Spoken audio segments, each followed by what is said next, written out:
وإذا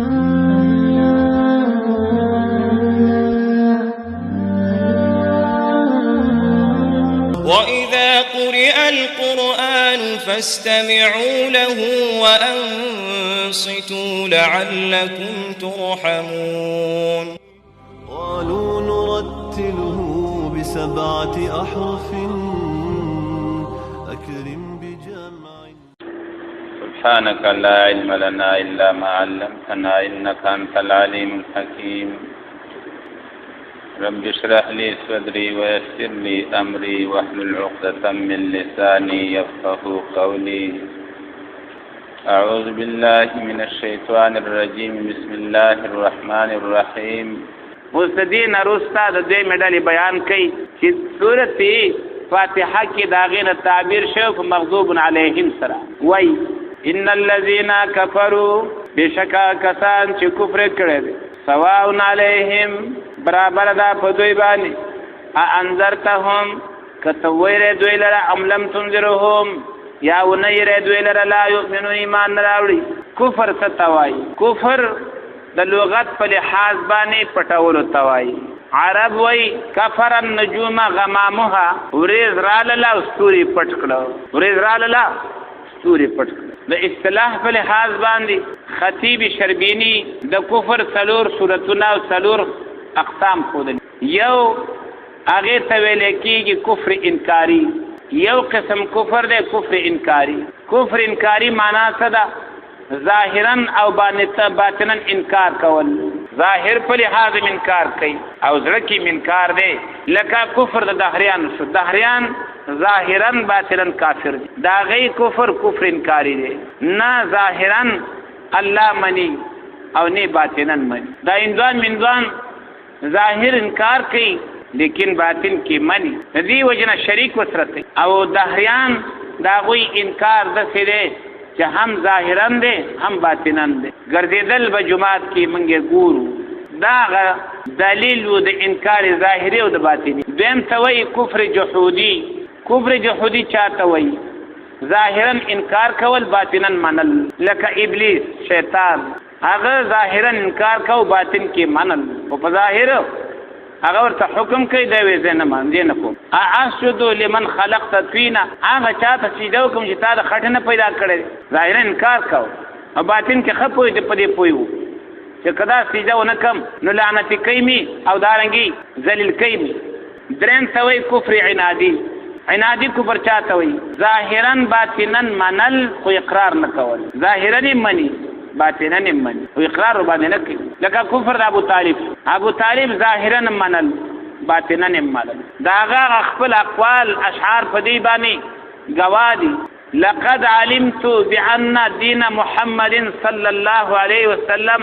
من خير البريه دينا. او پیغام چې د محمد صلی الله علیه وسلم دین دا غوره دین خو منل ځکه نشم.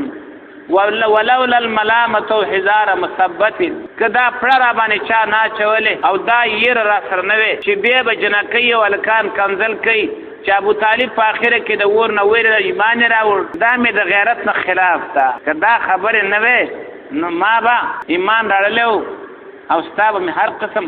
تعاون امرسته کوله. په دې دین به دا څنګه کلک ولاړ. ظاهرا منی باطنا منی او اقرار باندې نه کوي. څلورم کفر نفاقی منافقانه کفر. ظاهرا منل او باطنا داغه نه انکار کول. لکه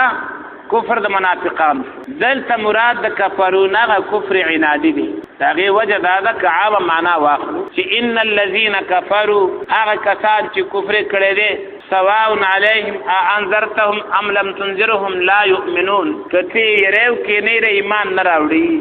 نو بیا خو په دې آیات باندې سره اعتراض کولای شي. نعوذ بالله چې الله وی کافر ایمان نه راوړي. صحابه چې کوم غټ صحابه د دعوت نه وړاندې مسلمانانو د دعوت نه وړاندې ټول په کفر کې او هغه ایمان راوړ. الله وی چې کافر هغه ایمان نه راوړي نو بیا خدایات نعوذ بالله دروغجن شو. د دې وجنه دې کفر نه مراد کوم کفر دی؟ کفر عنادي. او عنادي کفر هغه د ابو طالب هغه د ابو جهل هغه زړه اخستي. د دې وجنه تر اخره پورې په خپل کفر باندې پاتې او چې چا کې عناد نه او زد نه هغه د ایمان باندې مشرف. دا اوسم یاد وساتئ. یقین په الله باندې وکړئ. یو وخت چې وو په خرابات زه صرف 3 کسانو چې دوی ته ما د دوی په کمره کې قرآن وایا د هغې د جملې نه یو شهید شوی دی او 2 ژوندي دي خو په هغه 2 کې یو چې و نه پوهېږم نو په څه به ورانه دا زما په خواصو کې وو په خاصو شاګردانو کې خو په هغه خاصو شاګردانو کې یو داسې په ضد باندې ولاړ دی چې دلته څوک راځي هم ورته داسې ضد ته رسېدلی او بلکې فخر کوي کله وایي دونه مې تیثار کړه کله څه وایي کله څه وایي او زه م الله دې هدایت درته وکړي نو الله دې په دې مسله پوه کا ځکه زه در باندې خفه کېږم دا د زړه نه ته وایم زه در باندې خفه کېږم الله نه درته هدایت غواړم چې الله دې په هدایت باندې راوله خو دا چې ضد کې راشي بیا د هر څه نه محروم شي او دا چې په ناپوهۍ باندې وي دې ته ولې که اخر الله هدایت نه دا زمونږ تجربه شوې ده قرآن دروغ نه وي قرآن چې څه وایي هغه زمونږ یو ملګری دی دا خلک چې په یو خبره کې ډېره مبالغه کوي وایي 100 په 100 کې داسې ده او هغه چې راوګړی هغه وایي 100 په 200 کې داسې ده زه هم دا 100 په 200 کې رښتینې ده خو افسوس دا دی چې سړی پرې غور لا یؤمنون ایمان نه راوړي ختم الله علی قلوبهم سواء علیهم برابر د پدوی باندې انذرتهم ام لم تنذرهم سوال دین تدا راځي چې دا سواء مصدر دی صرف وصف دی دا په ذات باندې څنګه حملېږي نو د دې وجه عام مفسرین سواء په معنا د مستویون باندې اخلي انذارک وعدم انذارک مستوی علیهم تا يرول نه يرول دی خلکو ته سدي یو شانتي انذار څه وایي الاعلام مع التخويف خبردارې سره د یېرې نه او چې خبردارې پکې نه صرف یېرې هغې ته بیا خوف وایي هغې ته انذار نه وایي انذار علی شي چې اعلام وي معلو تخویف لا یؤمنون ایمان نه راوړي ختم الله علی قلوبهم بعض خلک یا د ناپوهۍ په وجه باندې او یا د نه مطالعې په وجه باندې معنا کوي لا یؤمنون ایمان نه راوړي ځکه ختم الله علی قلوبهم معنا دا نو چې ختم الله علی قلوبهم کو او څه دا د هغې دپاره علت کی نو بیا سزا ولې ورکوي چې مهر پې هغه وواهه او ته وې د دغې د وجې نه دی ایمان نه راوړي نو بیا د ده څه جرم دی ته ماته وښیه په دې سوال خو پوهېږئ که نه د دې وجې نه قرآن وړاندې وروسته ګورو چې ستاسو ذهن ته پرېوځي دا ختم الله د لا یؤمنون دپاره علت نه دی بلکې دا نتیجه ده او تفریح ده ایمان یې را نه وړ ځکه پې الله مهر وواهو ایمان د نه راوړو ځکه سزا د عمل هغه د جنسه د چا نه د عمل نه ایمان د چا کار دی د زړه چې د ایمان را نه وړ سزا یې د هغې د جنس نه شوله نو هغې وله بند کړ اوس سوال بالکل ختم دی دلایلو ته ګورئ اول تاسو سورت نساء 155 ته وګورئ فبما نقضهم میثاقهم پس په سبب د ماتولو د دوی خپلو لوظونو لره وکفرهم بآیات الله او په سبب د کفر کولو د دوی د الله په آیاتونو باندې وقتلهم الانبیاء بغیر حق او په سبب د وجلو د دوی پیغمبران لره ناحقه وقولهم قلوبنا غلف او په سبب د وینا د دوی باندې چې ویل دی زړونه زمونږ ډک دی د علم نه بل تبع الله علیها بکفرهم د تبع او د ختمه یو معنا ده ښه بل تبع الله علیها بکفرهم بلکې مهر لګولې د الله د دوی په زړونو باندې په سبب د کفر د دوی نو هلته که د لا یؤمنون دپاره علت ختم الله کو بیا دې آیات سره جوړېږي دی نه خو دا مانو چې کفر سبب د چا دی د ته دی او هلته وایي د کفر د سبب د سپاره څه دی ختم دی دواړو کې بیخي ټکر دی ونه رسېدي هلته لا یؤمنون ایمان نه راوړي ولې نه راوړي ختم الله پې مهر والی خو معلومه دا شوه چې کفر دپاره سبب څوک شو د الله مهر او دې آیات کې وایي چې د مهر دپاره سبب څه دی د کفر دی دواړه آیتونه یو بل سره په ټکر باندې او چې کله ختم الله د هغې تفریح شي نتیجه شي ایمان یې را نه وړ نتیجه کې الله پې څه وکړه مهر وواهو لکه یو حدیث کې راځي اذا اذنب عبد ذنبا نكتب في قلبه نقطه سوداء کله چې یو بنده ګناه وکړي د هغه په زړه کې تور داغ پیدا شي که دې توبه وباسي هغه لرې شي که دا بیا وکړي هغه ګناه هغه داغ غټېږي اخر ته شي ټول زړه ونیسي الله ورته څه تعالی ورواچي دا دی یو دویم سورة انعام 1 وګورئ ونقلب افئدتهم وابصارهم اړو منګه د دې زړونه وابصارهم او د دې سترګې ولی کما لم یؤمنوا به اول مره د دې وجنه چې دوی اول ایمان پرانه وړ اول څوک کفر وکړ الله ما یې غړ واړاو دا کما په معنا د لما باندې ما د دې زړونه واړول کاګه میکړل ولی وایزکا کما لم یؤمنوا به اول مره د دې وجنه چې دوی په دې باندې ایمان د اول نه رانه دریم ګوري سورته صف 5 نمبر آیات وګورئ صف 5 نمبر آیات وَإِذْ قَالَ مُوسَى لِقَوْمِهِ يَا قَوْمِ لِمَ تُؤْذُونَنِي هغه وخت چې ویل موسی علیه السلام خپل قوم ته ای زما قوم ولې تکلیف راکوئ ماته وقد تعلمون انی رسول الله الیکم او تاسو ښه پوهېږئ چې زه د الله رسول یم او رالېږل شوی یم تاسو ته فلما زاغوا ازاغ الله قلوبهم کله چې دوی کاږه شنو هغې نه وروسته الله ولرونو څه کړه کاږه کړه فلما زاغوا ازاغ الله قلوبهم کله چې کاږه شو دوی واوړې ده نو الله یې ما یې زړه واړو سورت منافقون ورپسې وګورئ آیات نمبر 3 ذالک بانهم آمنوا ثم كفروا دا په دې وجه چې د ایمان راوړ بیا کافر شو فتوبع علی قلوبهم نو نتیجه کی الله د دې په نوم باندې څه وو مهر وو څه شی مخکې شو مهر مخکې شو کدا مخکې شو دا نارینه مخکې شو دې کفر ته وړاندې لاړ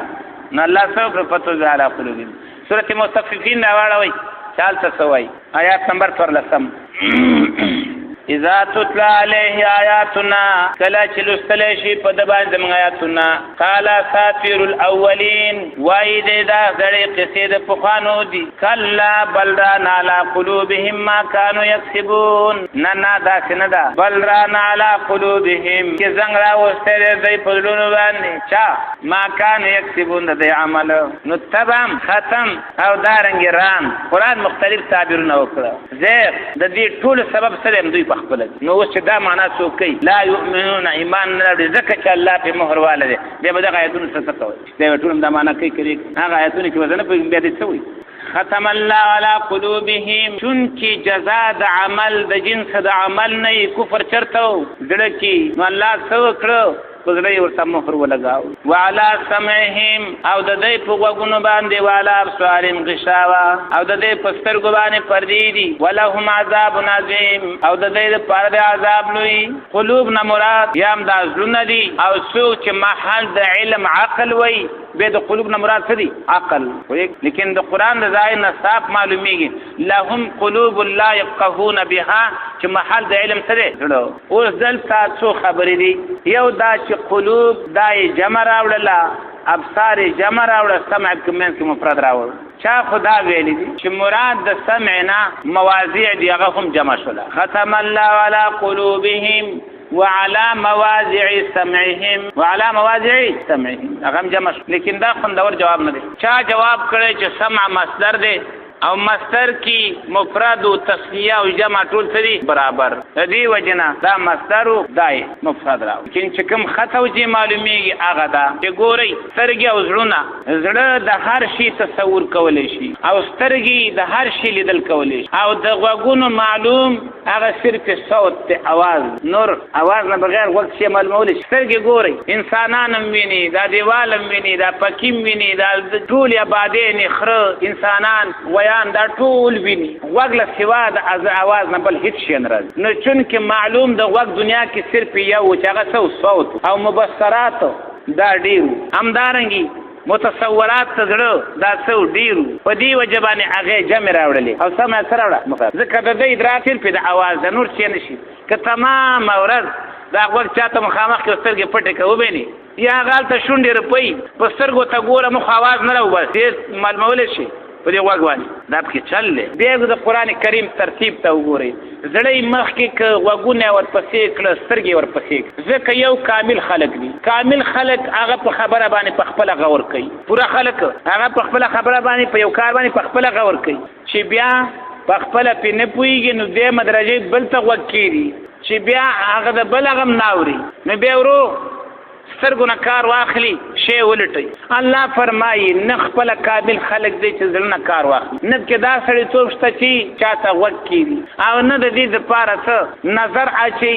چې د پیزار حق ته ورسومه نو چون کی ترتیب هم د روان دی په دقه ترتیب باندې قران خو یو عجیب کتاب دی کنه په مکه ترتیب باندې د توي ختم الله على قلوبهم وعلى سمعهم وعلى ابصارهم غشاوه اخوا دا